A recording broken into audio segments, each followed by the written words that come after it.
नमस्कार भाविक भक्तांनो, पुन्हा एकदा आकाशी झेप घे रे पाखरा या कार्यक्रमामध्ये आपलं सर्वांचं सहर्ष स्वागत आहे.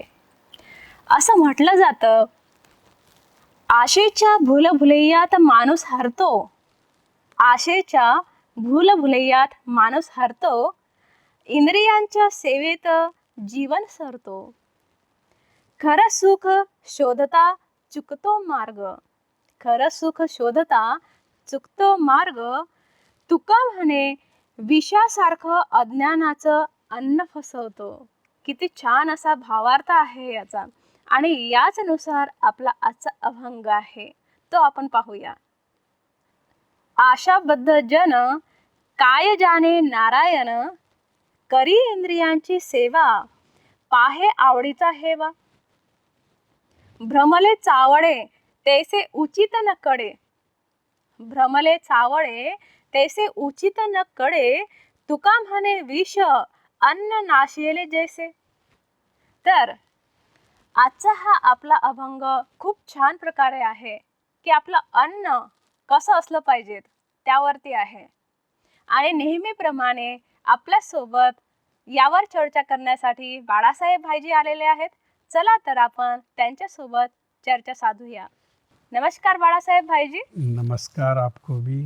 आजचा अभंग खूपच छान आहे. यातली आपली पहिली ओळ आहे की आशाबद्ध जन.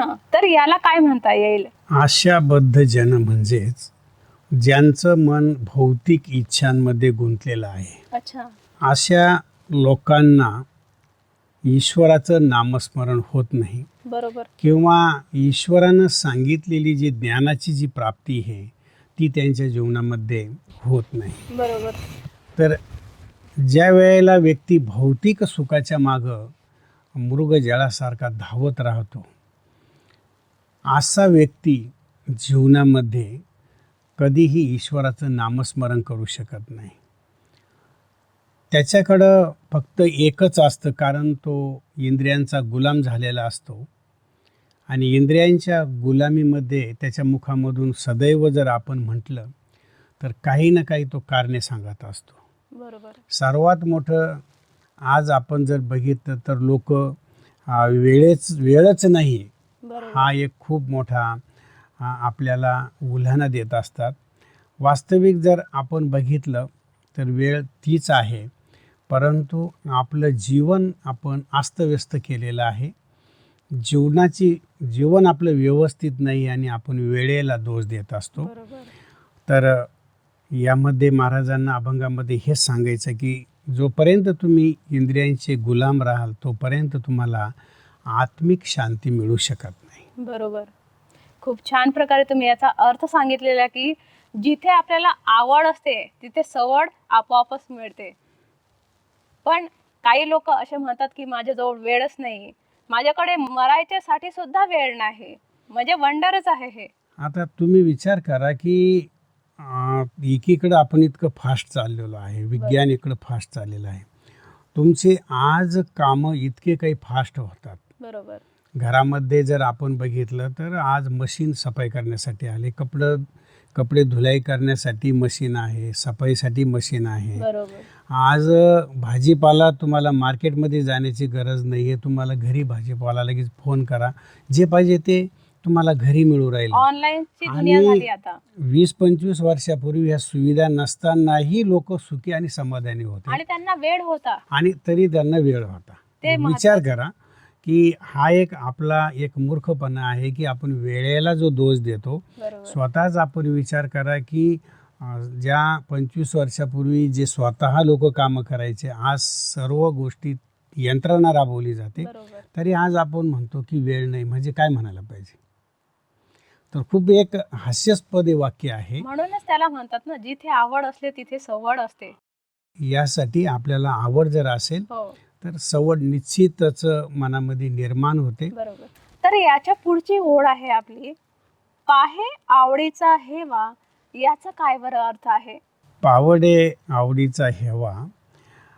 या ठिकाणी ज्या वेळेला एखादी गोष्ट जी दुसऱ्याकडं आहे परंतु ती आपल्याकडं नाही, तर त्या गोष्टीची आसक्ती निर्माण होणं किंवा त्या गोष्टींविषयी हीन भावना निर्माण होणं, जसं आपण म्हणतो की दुसऱ्याचं सुख बघवत नाही बरोबर. महाराजांना सांगायचं, तर ही जी गोष्ट आहे आपल्या मनामध्ये नको आहे. दुसऱ्यांच्या कीर्तीविषयी, दुसऱ्यांच्या यशाबद्दल आपल्या मनामध्ये ज्याला आपण म्हणतो की जर खुशी आणि आनंद असेल, बरोबर. आज ती गोष्ट भले तुमच्याकडे नाही आहे, परंतु तुमच्या मनामध्ये जर ती उत्कंठा असेल आणि शुभ भावना असेल, तर तुम्हाला ती गोष्ट आज ना उद्या निश्चित मिळणार. हो. म्हणून या अभंगामधून महाराजांना सांगायचं आहे की दुसऱ्यांच्या यशाविषयी तुम्हाला अभिमान वाटला पाहिजे. दुसऱ्यांची कीर्ती याच्यामध्ये तुम्हाला सन्मान वाटला पाहिजे. बऱ्याचशा लोकांना दुसऱ्याचं यश पचवत नाही, बरोबर. किंवा अचानक जर एखाद्यानं गाडी घेतली तर लोक त्याच्याविषयी चांगलं बोलण्याच्या ऐवजी असं म्हणतील की त्यानं कर्ज काढलं असेल किंवा 2 नंबरचा पैसा 2 असेल. नंबरचा पैसा असेल.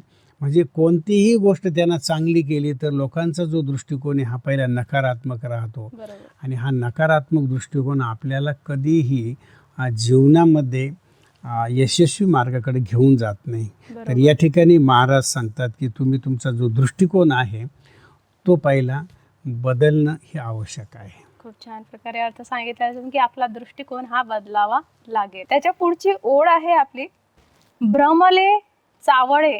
याचा काय बरं अर्थ होतो? तर या ठिकाणी हा जो तुम्ही उल्लेख केला अभंगातील शब्दांचा, तर एक चावळा म्हणजे एक पक्षी आहे.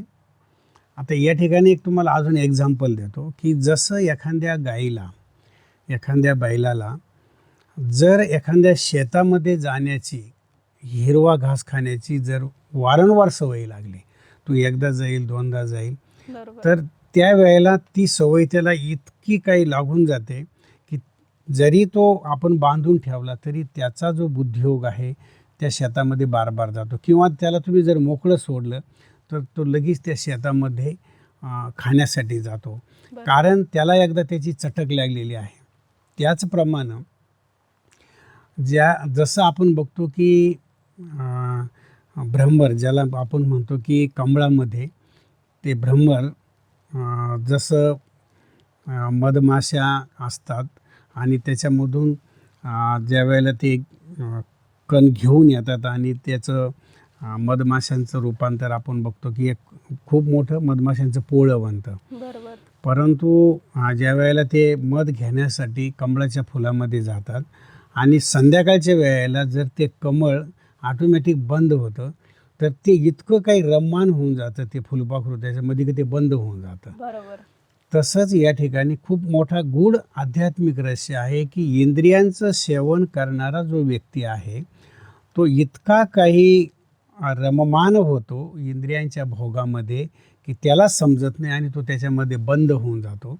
आणि याचा सर्वात मोठा परिणाम की त्याची जी बुद्धी आहे ही आध्यात्मिकताकडे वळत नाही, ईश्वराकडे वळत नाही, कारण त्याला त्याची चटक लागलेली असते. आणि त्याची चटक लागल्यानंतर पूर्ण बुद्धीचं त्याचं अधपतन होतं आणि शेवटी तो विनाशाकडे जातो. ईश्वरीय मार्गामध्ये ईश्वराकडे जाण्यासाठी ह्या ज्या गोष्टी आहे ह्या त्याला अडथळे निर्माण करत असतात.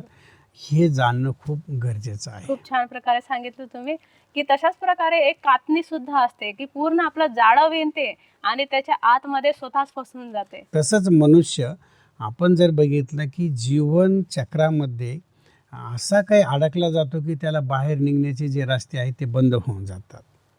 तर या अभंगामध्ये शब्द आलेले आहे की आशा, इच्छा, हेवा आणि सेवा.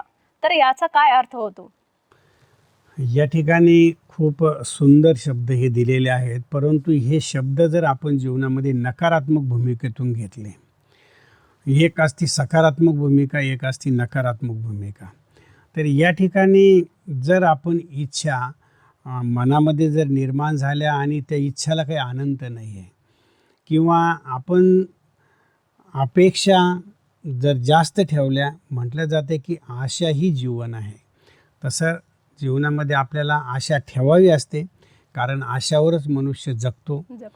परंतु कोणत्याही गोष्टीचा अतिप्रमाण हे एक विनाशाकडे नेतं. बरोबर. जसं जर तुम्ही जास्त भोजन जर केलं तर बघा तुम्हाला लगेच तुमचं पोट गडबड करणार किंवा तुम्हाला त्याचा त्रास होणार. बरोबर. किंवा जर आपण भोजन जास्त दिवस जर ठेवलं तर त्याचं लगेच वास येतो किंवा त्याचं विषामध्ये रूपांतर होतं. बरोबर. म्हणजे म्हणण्याचं तात्पर्य की कोणत्याही गोष्टीची अति ही चांगली नाही आहे. तर या ठिकाणी महाराजांना हे सांगायचं आहे की जर आपण हे आशा, अपेक्षा, इच्छा आणि जर आपल्याला दुसऱ्यांकडून सेवा करून घेण्याची जरी सवय लागली तर तो व्यक्ती आयतं बसून खायची त्याची सवय लागते बरोबर. आणि स्वतःला एक महाराजा महाराणी समजतो. पाणी म्हणजेच जरी की घ्यायचं आहे तो एक अधीन बनून जातो त्याच्या. दुसऱ्यांच्या तो अधीन बनून बरोबर. जातो आणि हळूहळू त्याच्या जीवनामध्ये जे आहे हे अधोगती होत चालते आणि ह्या ज्या गोष्टी आहे त्याला ईश्वराकडे जाऊन देत नाही. म्हणजेच जरी सर्व काही तुमच्याकडे आहे परंतु मन तुमचं ईश्वराकडे लागू शकत नाही, कारण तुम्ही ह्या भौतिक गोष्टींचा आधार घेतलेला आहे. आणि आध्यात्मिकताकडे जाताना आपल्याला ह्या भौतिक गोष्टींचा त्याग करावा लागतो, तरच आपण ईश्वराकडे जाऊ शकतो. बरोबर. याचाच अर्थ हा आहे की आपल्याकडे साधन भरपूर आहे पण साधना नाही तर त्याला हां. व्हॅल्यू नसतं. हे खूप मोठा तुम्ही शब्दप्रयोग केला की बरोबर. जीवनामध्ये साधनेला महत्त्व आहे. बरोबर. साधना आहे तर बाकी गोष्टी ऑटोमॅटिक येतील. परंतु आज लोक साधना म्हणजेच ईश्वरापुढं अर्धा घंटा 5 मिनटंही बसू शकत नाही. ही खूप मोठी मनुष्य जीवनाची विडंबना आहे. ते नामस्मरण करू शकत नाही आणि त्याच्यामुळं आज त्यांच्या मनामध्ये दुःख आणि अशांती वाढत चाललेली आहे. खूप छान प्रकारे अर्थ सांगितला तुम्ही आपल्या या अभंगाचा. तर आता जाता जाता आपल्या भाविक भक्तांना तुम्ही आध्यात्मिक संदेश काय देऊ इच्छिता? आध्यात्मिक संदेश आपल्या अभंगामधून पूर्ण आलेलाच आहे. परंतु या ठिकाणी आपल्या भाविकांना हे सांगायचं आहे की आपण जीवन जगत असताना कोणत्याही प्रकारची गुलामी ज्या ठिकाणी आपल्याला आढळून येते, कोणत्याही प्रकारची अधीनता इंद्रियांची असो किंवा इच्छा, अपेक्षा असो की ज्या आपल्या मनाला अल्पकाळासाठी, थोड्या काळासाठी आकर्षित करतात, त्या कधीही आपल्याला सुखी समाधानी बनवून देत नाही. म्हणून आपण आपल्या जीवनामध्ये सदैव एक लक्षात ठेवायचं आहे की हे अल्पकाळाचं सुख आपल्याला विनाशाकडे नेणारं आहे.